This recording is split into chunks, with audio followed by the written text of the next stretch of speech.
Still alive, back with another one, man. And fuck, before we get into this shit is clearly rigged, man. I got about to the fourth quarter of this game, and I just started to stop watching it. Not like I didn't turn it off, but I started scrolling through my phone and shit because it was cleared away. Like there was This was the worst game out of the series so far, like by far, by a long shot.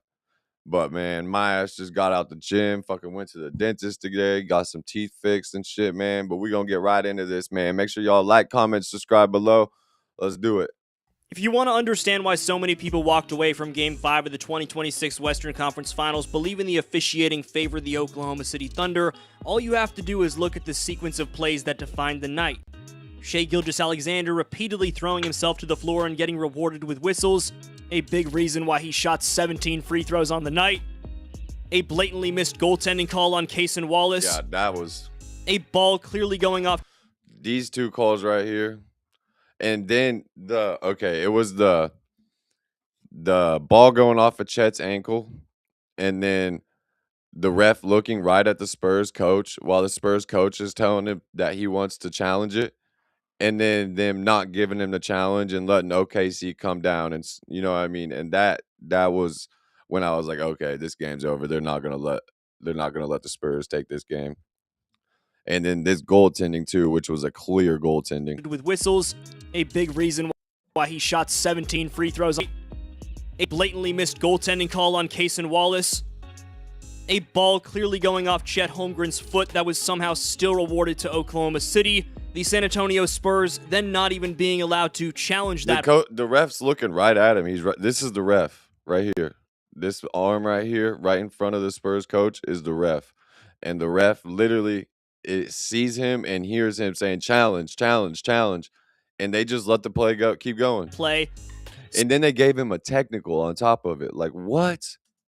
Seconds later, Shai immediately drawing another foul after flopping into contact. A loose ball clearly going off Isaiah Hartenstein, somehow becoming a jump ball because the officials quote, this is like out of control. It's out of control. Oh my God. Quote unquote, couldn't tell who touched it last. Keldon Johnson forcing what looked like a clean jump ball in the fourth quarter, only for a foul to be called instead. Jared McCain elbowing Dylan Harper with no whistle. Yeah, look, he barely touches him, and then freaking Jared McCain just falls on the ground with his little zesty ass, painted fingernail motherfucking ass. For immediately flopping on the other end. This is out of control. Jared McCain elbowing Dylan with no whistle. Barely gets a hand on his back. Falls on the ground. On the other end and getting rewarded. What the fuck? When you stack every one of those moments together, the outrage surrounding this game suddenly becomes very They were all saying challenge. The coach was saying challenge. The ref was a foot and a half from him while the coach was saying challenge, challenge, challenge. And they just didn't let him challenge. Understandable. The thesis coming out of Game 5 is not simply that the refs missed a few calls.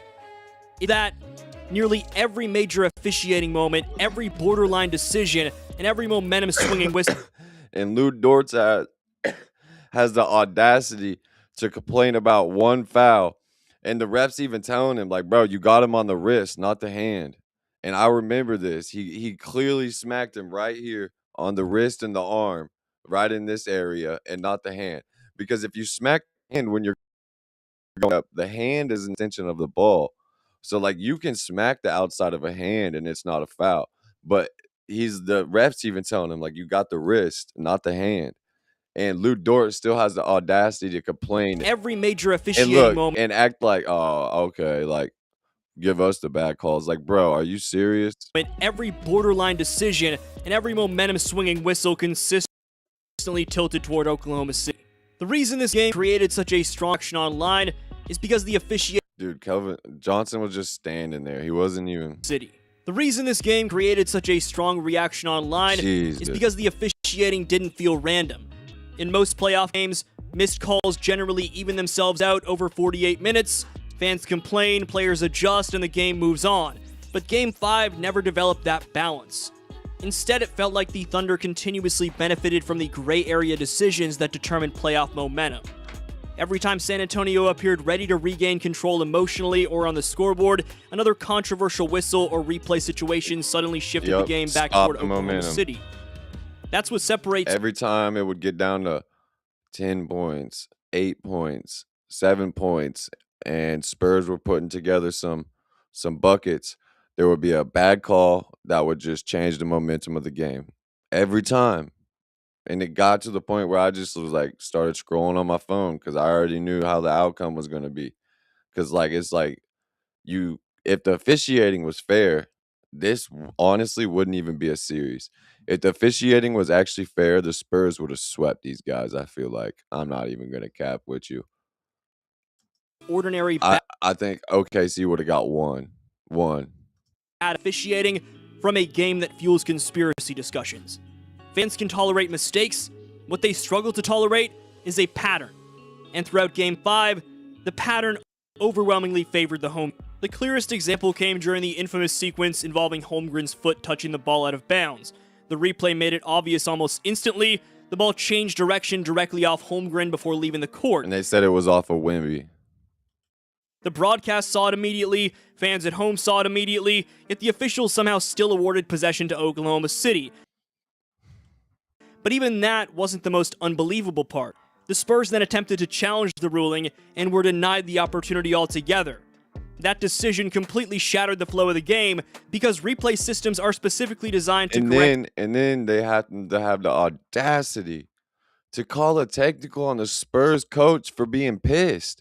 Like, dude, you were right next to me and I'm saying challenge. And you just ignored me and let them play on. Obvious mistakes in crucial moments. Instead, the officiating crew effectively a mechanism that exists to ensure fairness. When fans watched a clearly incorrect call stand while simultaneously preventing the disadvantaged team from challenging it, the perception of bias immediately intensified. Man, what made that moment even worse was the context surrounding it. Right before a missed out of bounds call, the referees failed to call an obvious goaltend by Wallace. Let me know if y'all think these games are rigged, man. If they're not rigged, they're really pushed and persuaded in a certain direction. It was another direct scoring impact that went Oklahoma City's way. Then, immediately after the Spurs were denied the ability to challenge the Holmgren play, Gilgeous-Alexander came down the floor, initiated minimal contact, dramatically fell forward, and instantly received free throws. Just falling on the ground, man. That sequence alone became the defining image of the game because it felt almost impossible from San Antonio's perspective to overcome. First, a missed goaltend, then a blown out of bounds ruling, then no challenge allowed, then free throws for Shea seconds later. 4 straight game-altering officiating moments. And they were only down by like 8, 10 points at this time. They were on a run. They done scored like, I don't remember what the run was on. Oklahoma only had like 2 points. The Spurs like 8, so they brought it back within like 8 points. And then all these bad calls happened in a row, and then it just completely switched the flow of the game. And this was a reoccurring event. Anytime the Spurs would get a little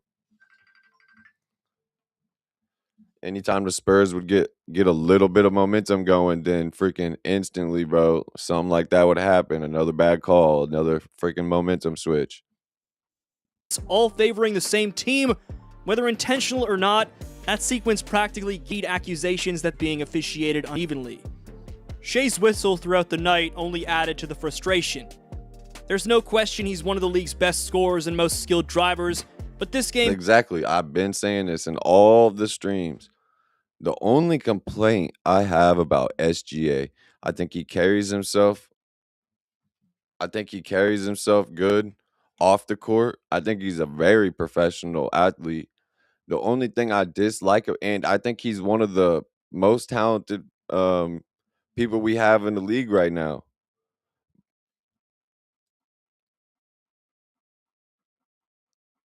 But sorry, somebody was calling me.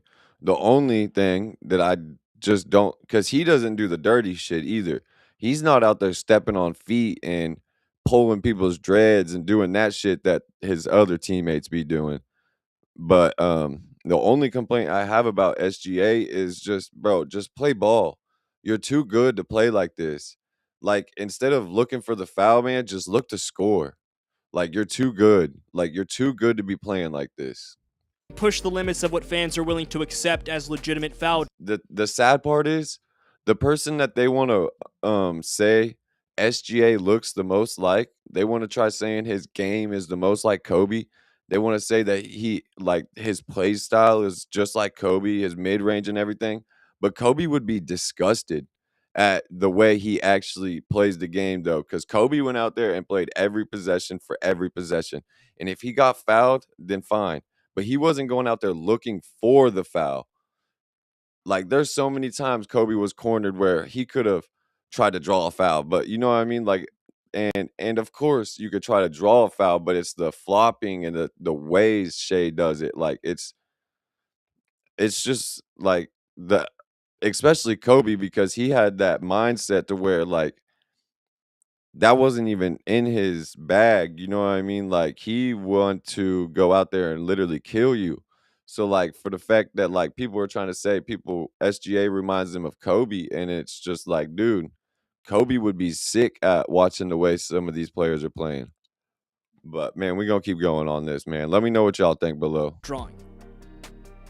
Possession after possession featured Shea abruptly stopping, leaning sideways into defenders, or collapsing to the floor on minimal contact while still receiving calls. The issue is not that stars should never get whistles, the issue is consistency. San Antonio players absorbed comparable contact throughout the game without getting the same treatment. That imbalance became especially noticeable in the second half, when the Spurs appeared hesitant to even contest certain drives out of fear that any contact whatsoever would automatically send Shea. Another thing is though that I didn't like about this game that Wemby did in the other games. Wemby came out not as physical the first half. He was just as physical the second half, but the first half he was out around the 3-point line and stuff like that. He needs to get them paint touches because the defense collapses on him. When he's out around the 3-point line, they don't have to collapse on him. As soon as he started touching the paint in the second half, man, the defense started collapsing on him, and then all of his shooters were open, and now it's a whole nother ball game, and that's when the Spurs play the best. I need Wemby to be trying to touch the paint as much as possible. I know you can shoot, my boy. I know you can dribble. I'm not saying don't do that. We want you to do that, but I need you in the paint at least.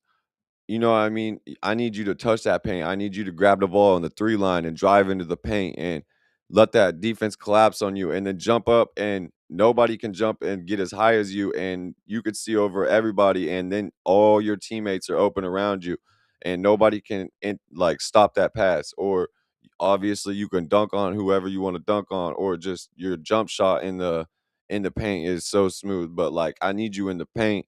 We don't need you shooting 4 or 5 threes in the first half like you did in Game 5, for sure. Back to the line. I was 14. It's crazy. This is all AI. Illinois detention. People don't even realize this is all AI. Begins affecting defensive aggression like that, it fundamentally changes the competitive environment of the game. The loose ball situation involving Hartenstein further reinforced the feeling that Oklahoma City was receiving the benefit of every uncertain call. The replay angles clearly showed the ball deflecting off Hartenstein before going out of bounds. Yet somehow the officials ruled it a jump ball because they couldn't determine possession. That explanation frustrated viewers because there didn't appear to be meaningful ambiguity. Sorry, the broadcast crew acknowledged it, fans online acknowledged it, even neutral observers were questioning how the officials failed to identify the last touch correctly. In isolation, maybe it becomes just another missed call. But in the context of everything else that happened throughout the night, it became another entry on a growing list of rulings that consistently worked against San Antonio. The fourth quarter continued the same trend. Johnson appeared to force a completely clean tie-up against Holmgren during a critical possession I don't have the footage of, but instead of rewarding the defensive effort with a jump ball, the official would whistle to Johnson for a foul. On the other end, Holmgren repeatedly received favorable whistles in the post whenever contact occurred around the rim. Marginal bumps that might go uncalled in playoff games suddenly became fouls benefiting Oklahoma City. Of course. That inconsistency is what ultimately drove fans over the edge. Yeah, it Playoff was basketball bad. is supposed to allow physicality, especially late in It was games. really bad. Like, I remember somebody just posted on this Kobe Bryant page that I follow, and it literally said, "I remember back when the days playoff basketball were like this." And if it's physical on both sides and not getting called, it's getting called fairly. We don't want no we want it physical, but we want it called fairly. We don't want one side to be super physical on defense and get no foul called, and then on the same when the other team is super physical on defense, they get every foul called, and vice versa for offense. It needs to be fair called fairly. And it was Kobe Bryant and Melo going against each other in the playoffs in like 2012 or something, and they were just battling.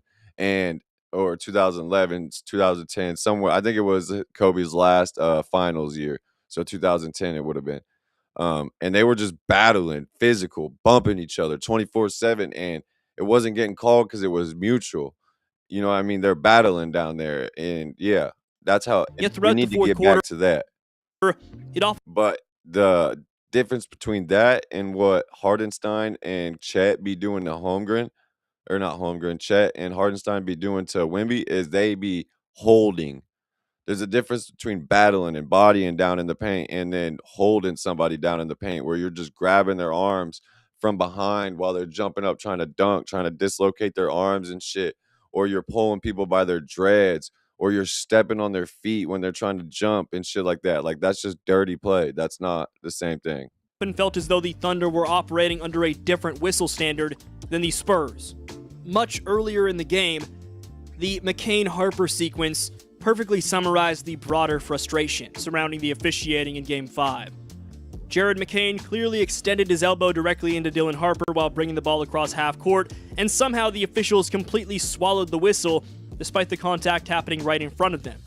It wasn't subtle contact either. Harper got hit, the play disrupted San Antonio's defensive positioning, and yet the refs allowed the play to continue. Honestly, I think Harper tried to sell that a little bit. He did get hit in the neck, but I think these are both play on to me.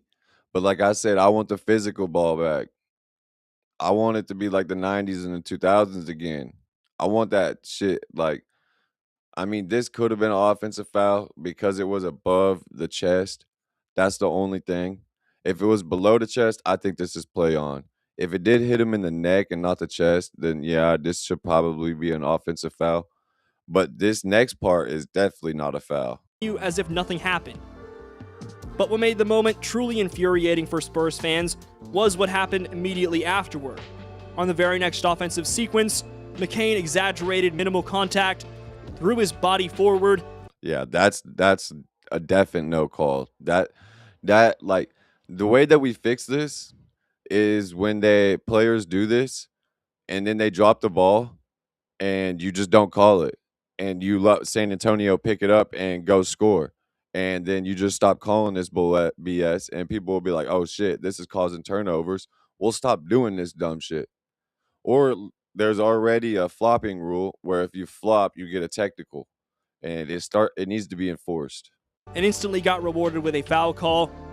That contrast captured the central complaint surrounding Game 5 better than almost any other moment in the entire game. OKC players repeatedly appeared to receive the benefit of the doubt offensively, while San Antonio defenders were officiated with a far tighter standard anytime contact occurred in the opposite direction. And that was the recurring pattern all night long. Physical offensive actions by the OKC Thunder frequently went unpunished, whether it was elbows, push-offs, unnatural body movement, or players initiating contact themselves. Meanwhile, defensive resistance from the San Antonio Spurs consistently risked becoming an automatic whistle, especially once the game entered its most important stretches. By the final buzzer, the conversation was no longer just about one missed out-of-bounds call, one flop, or one blown goaltending decision. It became the cumulative effect of every controversial moment continuously stacking together in Oklahoma City's favor of every I think it just hits him in the chest. Or one blown goaltending decision. It became... Oh, no, it does hit him in the neck. Yeah, that probably should have been an offensive foul. It's only for a split second, but it does hit him in the neck. One missed out-of-bounds call, one flop, or one blown goaltending decision. It became... Right there, even just a split second before it was up higher even. So yeah, that probably should have been. But anything in the chest and shit, like I'm tired of that shit getting called unless it's an extension of the elbow. If you extend the elbow, of course it's an offensive foul. But I want the physical ball back. Came the cumulative effect of every controversial moment continuously stacking together in Oklahoma City's favor throughout the course of the night. Every questionable sequence added another layer to the frustration until the game stopped feeling evenly officiated altogether. Game 5 strengthened the growing reputation among many NBA fans that Oklahoma City tends to benefit disproportionately from officiating in high-leverage moments, and this performance from the referees did absolutely nothing to quiet that narrative. Yeah, man. So let me know what y'all think below, man.